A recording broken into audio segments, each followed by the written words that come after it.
Like, I think the vast majority of productivity hacks can get boiled down to remove everything that isn't work. So, like, my office has no outside light. I try to minimize all the sound in the office. I also put on earplugs and headphones. There's a great app that you can use that like blocks your phone, so like nothing can get through. So including text, phone calls, Slacks, everything, not just social media. Like it's a dead element essentially. And you have to physically move across the building, which is how I do it for mine, to like un mess up your phone. And then I just have a clear idea of the work that I need to do. And so it's like when you eliminate everything else, and then I just set a kitchen timer for how long I expect a task to last.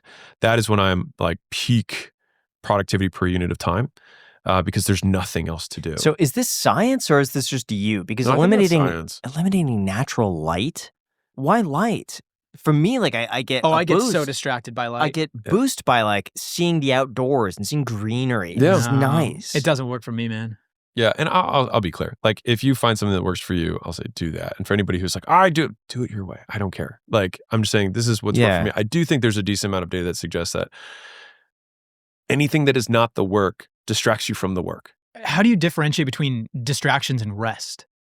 Great question. So, I think there's like kind of like micro macro. So like from a micro perspective, if you work for 60 minutes or 45 minutes or whatever, and then you're like, okay, I need a break. If you take the 5 or 10, 10 minute like walk around the building or walk outside, to me, that's where you can get your natural light and all of that stuff. But then you come back and then you're fresh again and then you hit it. I see that rest as productive because it increases the overall net production over a larger period of time. So if you work like that for 12 hours and you worked without doing that, maybe you can only work 8 hours, or you can work the same 12, but you don't get as much done. So for me, it's really just the net productivity of a human being is what they get done over a period of time. So productivity has a temporal component to it and an output component.